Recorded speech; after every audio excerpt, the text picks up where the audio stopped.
Target with PS Parihar channel में आपका स्वागत है। सुबह के इस वीडियो में ऐसी सूचनाएं होती हैं जो विभिन्न समाचार पत्रों पर छाई हुई होती हैं और विद्यार्थियों के लिए आवश्यक होती हैं। तो आइए शुरू करते हैं और देख लेते हैं कि आज के समाचार पत्रों में विद्यार्थी जीवन से संबंधित कौन कौन सी सूचनाएं हैं। तो वीडियो को जल्दी से लाइक कर दें, शेयर कर दें। जिन छात्रों ने चैनल को अभी भी सब्सक्राइब न किया हो तो जल्दी से सब्सक्राइब कर लें ताकि आप लोगों को इसी प्रकार की ऑथेंटिक अपडेट्स सबसे पहले मिलती रहें। आगे बढ़ने से पहले एक सूचना है उन विद्यार्थियों के लिए जो विद्यार्थी एलटी ग्रेड शिक्षक भर्ती की तैयारी कर रहे हैं, टीजीटी पीजीटी की तैयारी कर रहे हैं या बीपीएससी तैयारी 4 की तैयारी कर रहे हैं। वे सभी विद्यार्थी अगर ऑफलाइन पढ़ाई करना चाहते हैं प्रयागराज में, तो यहाँ पर एक संस्था है एके इंस्टीट्यूट ऑफ एजुकेशन, जिसे आप लोग यहाँ पर देख सकते हैं। बेस्ट टीम है एसएसटी की और सभी टीचर्स के नाम लिखे हुए हैं। सोशल के ये देख सकते हैं आप लोग, और यहाँ पर ये इनका कॉन्टैक्ट नंबर है। पता है church lane road DJ hostel के सामने आनंद भवन के पास, और ये नंबर है 9696701892। दूसरा नंबर है 9219818582। और वैसे बता दो जो दूर के विद्यार्थी हैं वो लोग इनका ऑनलाइन बैच भी ले सकते हैं। इनका ऑनलाइन बैच भी है और यहाँ पर इनका अलग अलग बैच भी है और सब्जेक्ट के भी। सोशल के अलावा जीव विज्ञान भी देख सकते हैं, कंप्यूटर भी देख सकते हैं और आप लोग अपनी तैयारी स्टार्ट कर सकते हैं। यहाँ पर बात कर लेते हैं अब एलटी ग्रेड की ही, और ये देख सकते हैं आप लोग एलटी ग्रेड की जो तारीखों को लेकर के ये पत्र वायरल हुआ, इसको लेकर के मैंने कल वीडियो भी बनाया था। जिन विद्यार्थियों ने कल का वीडियो ना देखा हो तो वो इसे देख लें। परीक्षा की जो तारीखें हैं ये संभावित तारीखें प्रस्ताव बनाकर के शासन को भेज दिया गया है। 6 दिसंबर, 7 दिसंबर और 21 दिसंबर। 60 अध्यापक प्रशिक्षित स्नातक श्रेणी उत्तर प्रदेश लोक सेवा आयोग से, ये देखिए विद्यालय का नाम, ये पूरा इन तारीखों को अगर सेंटर खाली है तो आप लोगों की जो परीक्षा है वो दिसंबर के महीने में हो जाएगी। तो कुल मिलाकर के समय बहुत कम है और आप लोग अपनी स्ट्रेटजी बना लीजिए, चाहे वो टीजीटी पीजीटी हो चाहे वो एलटी ग्रेड शिक्षक भर्ती हो। अब दिसंबर से आपकी लगातार परीक्षाएं हैं और अक्टूबर में तो आपका पीजीटी है ही। चलिए अब बात करते हैं हम लोग आउटसोर्स निगम की संविदा भर्तियों की। आउटसोर्सिंग नियमावली का शासनादेश जारी हो गया है। अब उत्तर प्रदेश में जितनी भी संविदा भर्तियां हैं वो नए नियम पर होंगी। अब उनका मानदेय भी बढ़ेगा। किस कैटेगरी के पद को कितना मानदेय मिलेगा उसकी पूरी विस्तृत जानकारी दी गई है।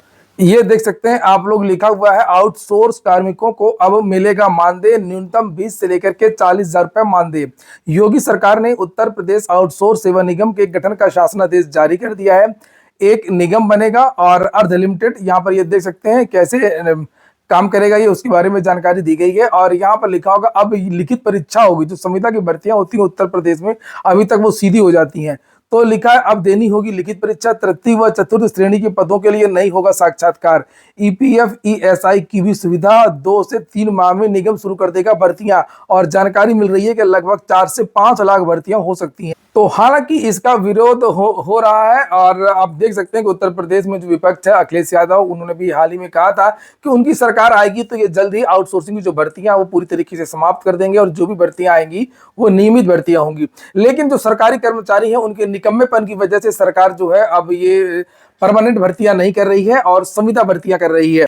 जितने भी सरकारी अधिकारी हैं, सरकारी कर्मचारी हैं, जनता का तो कहना मानते ही नहीं है, जनता को तो कुछ समझते ही नहीं है और वहीं पर सरकार के जो आदेश होते हैं उनको भी नहीं मानते हैं। और उन्हें लगता है कि हमको पूरी सुरक्षा मिल चुकी है, 60 साल तक हम काम करें या न करें हमारे खिलाफ कोई कार्रवाई नहीं होगी, हमारी सुरक्षा के लिए हाई कोर्ट है, विभिन्न प्रकार की नियमावलियां हैं। तो खैर वो एक अलग बात, उस पर बाद में चर्चा होगी। और यहाँ पर लिखा है कि उत्तर प्रदेश सरकार ने विभिन्न विभागों में आउटसोर्स के माध्यम से भर्ती किए जाने वाले कार्मिकों के लिए उत्तर प्रदेश आउटसोर्स सेवा निगम के गठन का आदेश शुक्रवार को जारी कर दिया। कंपनीज एक्ट के तहत गठित होने वाले निगम से आउटसोर्स कर्मचारियों की भर्तियों की निष्पक्षता और पारदर्शिता आएगी। आउटसोर्स कार्मिकों की न्यूनतम 20,000 से लेकर के 40,000 रुपए मानदेय मिलेगा। ये जो मानदेय है पहले किसी किसी विभाग में 6,000, कहीं 7,000, कहीं 10,000 इस तरीके से मानदेय मिलता था और 11 महीने की वैकेंसी होती थी और उनको रिन्यूअल करने के नाम पर फिर से इनको पैसा देना पड़ता था। संविदा पर शोषण ज्यादा होता है, तो इस पर सुधार किया गया है और लिखा है कि अब कोई भी कर्मचारी होगा आउटसोर्स का तो उसको कम से कम 20,000 रुपए मिलेगा। लिखा नीचे कि जहां विभाग इससे अधिक मानदेय दे रहा होगा वहां आउटसोर्स कार्मिकों को उतना ही मानदेय मिलता रहेगा। जहां पर पहले से कर्मचारी काम कर रहे हैं उनका भी मानदेय बढ़ेगा। सरकार न्यूनतम आधार मूल्य को आधार मान करके समय समय पर मानदेय की बढ़ोतरी भी करेगी। कार्मिकों को कर्मचारी भविष्य निधि ईपीएफ और राज्य कर्मचारी बीमा ईएसआई आदि का भी लाभ मिलेगा।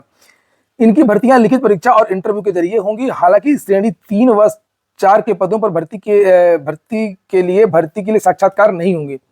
ग्रुप सी की भर्ती के लिए प्रत्येक माह की 5 तारीख तक इनको मानदेय का भुगतान करना हो।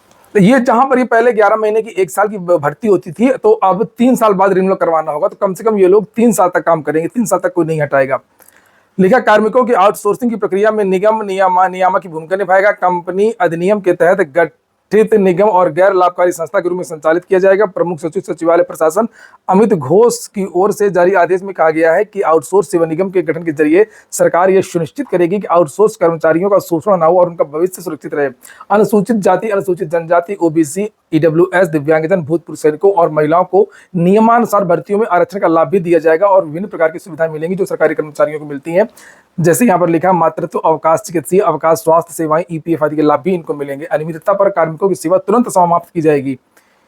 ये देखिए, और निगम द्वारा जेम पोर्टल के माध्यम से 3 वर्ष व कार्य की आवश्यकता की समाप्ति तक रहेगा। घोष ने बताया कि शासनादेश जारी होने के बाद अब निगम के गठन संबंधी औपचारिकताएं शुरू होंगी, जिनके पूरा होने में 2 से 3 माह लग सकता है। लिखा है कि किन किन सेवाओं पर मिलेगा 40,000 रुपए वेतन।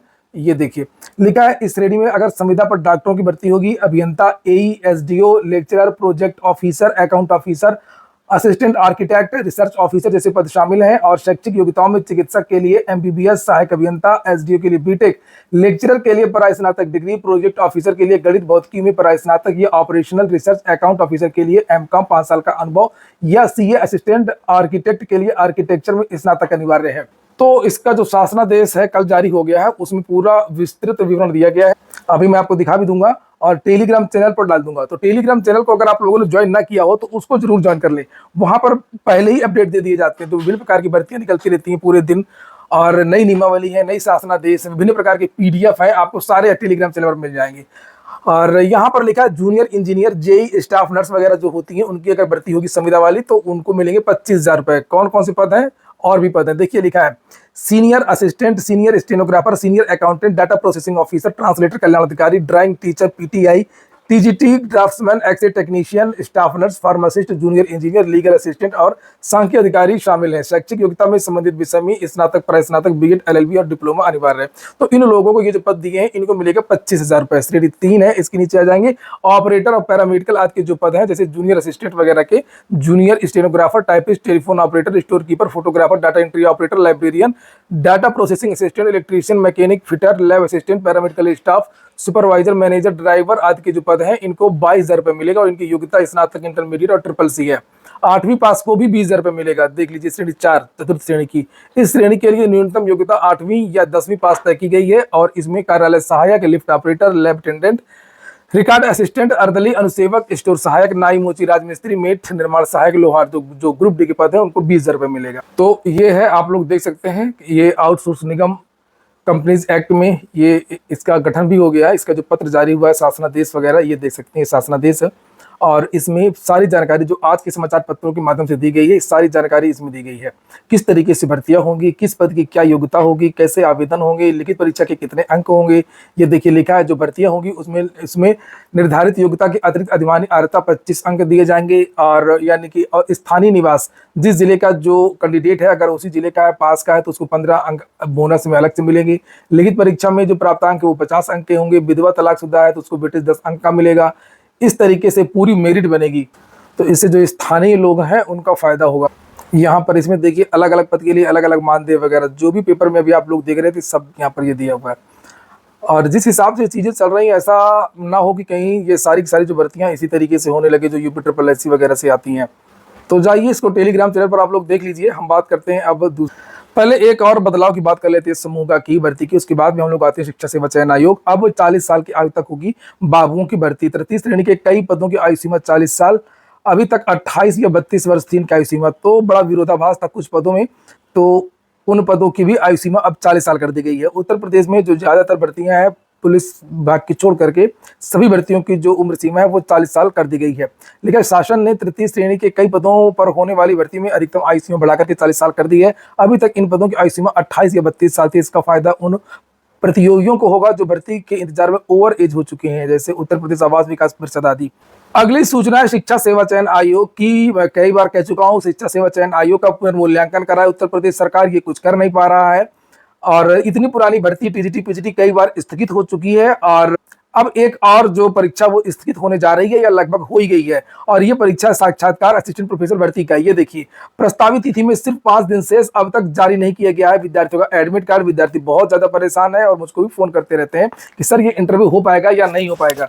अब मैं क्या बताऊं इन छात्रों को, छात्र खुद ही समझ सकते हैं। यहाँ पर लिखा भी है कि अशासकीय सहायता प्राप्त महाविद्यालयों में असिस्टेंट प्रोफेसर के 910 पदों के लिए 25 सितंबर से प्रस्तावित साक्षात्कार भी उत्तर प्रदेश शिक्षा सेवा चयन आयोग को टालना पड़ेगा। 16 और 17 अप्रैल को आयोजित परीक्षा का परिणाम 4 सितंबर को घोषित करने के साथ ही आयोग ने 2 चरणों में 25 सितंबर से 8 अक्टूबर तक, 28 अक्टूबर से 4 नवंबर तक साक्षात्कार करने की सूचना दी थी और नियमानुसार साक्षात्कार से 10 दिन पहले इसके प्रवेश पत्र जारी हो जाने चाहिए थे। साक्षात्कार में अब केवल 5 दिन शेष बचे हैं और अब इस संबंध में कोई भी सूचना जारी, इसकी सबसे ज्यादा कमी यही है कि ये बिल्कुल लास्ट में बताता है परीक्षा नहीं होगी। अभी भी लोग मान थोड़ी रहे टीजीटी पीजीटी को लेकर के, सब संशय में, सारे विद्यार्थी संशय में। ये 4-5 बार स्थगित कर चुका है इसी तरीके से एग्जाम के 1 हफ्ते पहले, 4 दिन पहले स्थगित करने की नोटिस जारी कर देता है। अरे तुमको यही करना था तो तुम असिस्टेंट प्रोफेसर भर्ती के बारे में पहले जानकारी दे देते और कोई विद्यार्थी धरना प्रदर्शन आंदोलन न करे इसको लेकर के ये फर्जी तारीखें घोषित कर देता है। हर बार जाओगे तो कह देगा कि हमने तो तारीख घोषित कर दी है। जैसे भी मैंने टीटी को लेकर के पूछा था कि क्या यूपी टीटी के आवेदन कब तक आएंगे, क्या परीक्षा समय पर हो पाएगी, तो उनका डेट तुमने घोषित कर दी है तो उसमें क्या सोचना है। तो डेट घोषित कर दी है, डेट तो हमेशा घोषित करते हैं। छात्र परेशान है। लिखा परीक्षा में सफल अभ्यर्थी आयोग से लगातार संपर्क कर रहा है लेकिन कोई जवाब नहीं मिल रहा है। इस भर्ती परीक्षा की कॉपी जजमाने से लेकर के कट ऑफ जारी करने और चयन तक की कार्रवाई पूरी करने के लिए शासन की ओर से 12 जून को गठित 4 सदस्यीय कमेटी के सदस्यों को भी साक्षात्कार के संबंध में कोई जानकारी नहीं है, कोई कुछ बता ही नहीं रहा है। लिखा 3 बार टीजीटी और 4 बार पीजीटी की परीक्षा भी स्थगित की जा चुकी है।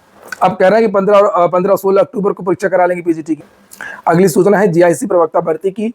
विद्यार्थी कोर्ट चले गए हैं, जो लोक सेवा से भर्ती आई है उनका कहना है कि इस बार बीएड न मांगा जाए और अगली बार से बीएड मांगिए, अभी मौका दीजिए। और लिखा 5 वर्ष बाद आई राजकीय इंटर कॉलेज प्रवक्ता भर्ती में बीएड आवश्यक कर दिए जाने से वह भर्ती आवेदन करने से वंचित हो गए जो पूर्व की तरह बिना बीएड के प्रवक्ता भर्ती आने की प्रतीक्षा की तैयारी कर रहे थे। उनका मानना कि यदि पहले ही बीएड की शर्त स्पष्ट कर दी जाती तो वो समय रहते बीएड कर लेते। ऐसे में मांग की है कि 1516 पदों के लिए आई भर्ती में बिना बीएड वालों को भी अवसर दिया जाए। मामले में अमन यादव, हिमांशु कुमार, संदीप कुमार सहित 33 प्रतियोगियों ने हाईकोर्ट में याचिका लगाई है जिस पर 25 सितंबर को सुनवाई होनी है। याचिका में कहा गया है कि अब तक भर्ती की न्यूनतम योग्यता केवल स्नातकोत्तर यानी एमए एमएससी था, केवल बीएड नहीं था। लेकिन हाल ही में सरकार ने नियमावली में संशोधन करके बीएड अनिवार्य कर दिया है और इस बदलाव से हजारों विद्यार्थी प्रभावित हो गए हैं। वे नई नियमावली का विरोध नहीं कर रहे हैं लेकिन अचानक से इसे लागू करने को लेकर के अन्यायपूर्ण मान रहे हैं। प्रतियोगियों ने यह भी बताया है कि दिल्ली अधीनस्थ सेवा चयन बोर्ड ने भी 2022 में प्रवक्ता भर्ती में बीएड अनिवार्य किया था लेकिन वहां सरकार पहले से तैयारी कर रहे प्रतियोगियों को एक अवसर दिया था। इसी तरीके से यहाँ भी एक अवसर दिया जाना चाहिए। अधिकांश याचिकाकर्ता वर्ष 2020 की जीआईसी प्रवक्ता भर्ती मुख्य परीक्षा तक पहुंचे थे। यदि इस बार उन्हें बाहर किया गया तो अगली भर्ती में वो ओवर एज हो जाएंगे क्योंकि लोक सेवा आयोग की भर्तियों में अधिकतम 40 साल होती है। तो लिखा इस भर्ती में अंतिम अवसर दिया जाए और दिल्ली सरकार की तरह यह शर्त रखी जा सकती है। टीआरई 4 विज्ञापन की मांग कर रहे हैं विद्यार्थी। आचार संहिता लागू होने से पहले टीआरई 4 का विज्ञापन जारी करने की मांग की है और यह भी कहा कि 1,20,000 पदों पर विज्ञापन किया जाए। इसको लेकर के कल विद्यार्थियों ने जबरदस्त धरना प्रदर्शन किया। उसको लेकर के आज के बहुत सारे समाचार पत्रों में जानकारी दी गई है जिससे आप लोग यहाँ पर ये देख सकते हैं। टीआरई 4 अभ्यर्थियों ने शुक्रवार को जेपी गोलंबर के पास जमकर प्रदर्शन किया। लगभग 3 घंटे इस प्रदर्शन के दौरान अभ्यर्थियों ने नारेबाजी की और कहा कि शिक्षा विभाग 1,20,000 पदों पर बहाली करे और बीपीएससी टीआरई 4 का एग्जाम कैलेंडर जारी हो। रिजल्ट से पहले काउंसलिंग होनी चाहिए। प्रदर्शनकारी छात्र नेता दिलीप के नेतृत्व में पटना कॉलेज से सीएम आवास घेराव के लिए निकले थे। ऑनलाइन हो सकती है नीट यूजी की परीक्षा। इस बार फिर से बदलाव कर दिया गया। मेडिकल प्रवेश परीक्षा नीट यूजी को ऑनलाइन आयोजित कराने पर सरकार विचार कर रही है। फिलहाल इसे कंप्यूटर आधारित परीक्षा मोड में बदलने के लिए केंद्र सरकार डाटा का विश्लेषण कर रही है। शिक्षणेतर कर्मचारियों को भी मिल सकती है कैशलेस इलाज की सुविधा। जो विद्यालय में नहीं पढ़ाते हैं, जो बाबू हैं, जो लिपिक हैं, जो अन्य पद होते हैं, उनको भी इसका फायदा मिल सकता है। लिखा है शासन स्तर पर इसे प्रस्ताव में शामिल करने पर हो रही है चर्चा। 69,000 शिक्षक भर्ती में ईडब्ल्यूएस की जो मांग कर रहे थे विद्यार्थी, उनकी याचिका खारिज हो गई है। उनको आरक्षण का लाभ अब नहीं मिलेगा और उसका कारण केवल ये कि भर्ती कंप्लीट हो चुकी है। तो कहीं ऐसा ही ओबीसी वाला जो विद्यार्थी वहां पर भी ना हो जाए मामला। लिखा है सुप्रीम कोर्ट ने उत्तर प्रदेश में वर्ष 2020 की 69,000 शिक्षक भर्ती में आर्थिक रूप से कमजोर वर्ग को आरक्षण देने की मांग वाली याचिका खारिज कर दी है। जस्टिस दीपांकर दत्ता और जस्टिस एजी मसीह की पीठ ने कहा कि हाईकोर्ट के आदेश में हस्तक्षेप करने का कोई कारण नहीं है। हाईकोर्ट के आदेश को अंजू त्रिपाठी समेत अन्य ने सुप्रीम कोर्ट में चुनौती दी थी और इलाहाबाद हाईकोर्ट की खंडपीठ ने 8 मई 2025 को फैसले में माना था कि राज्य सरकार को इस भर्ती में ईडब्ल्यूएस को 10% आरक्षण देना चाहिए था। पर चूंकि अब सब पद भर गए, कोई पद बचा नहीं है और चयनित शिक्षक कार्यरत हैं, इसलिए किसी भी तरह की व्यवहारिक राहत देना अब संभव नहीं है। इससे पहले हाईकोर्ट की एकल पीठ से भी अभ्यर्थी को राहत नहीं मिली थी। तो ये तो खतरे की घंटी है। जिस तरीके से यहाँ पर ये लिखा हुआ है कि भर्ती पूरी हो चुकी है, यही मामला तो सेम ओबीसी वाला मामला भी है आरक्षण को लेकर के। एक्सरे टेक्नीशियन घोटाले को लेकर के भी जानकारी दी गई है कि नियुक्ति पत्र में हेराफेरी करके हासिल किया एक्सरे टेक्नीशियन। और ये भी लिखा हुआ है अगर 2017 में जब खुलासा हुआ था तभी अगर अच्छी तरीके से जांच होती तो ये चीजें नहीं होती और ये सब पहले ही पकड़े जाते। आज के वीडियो में इतना ही। पूरा वीडियो सुनने के लिए बहुत बहुत धन्यवाद।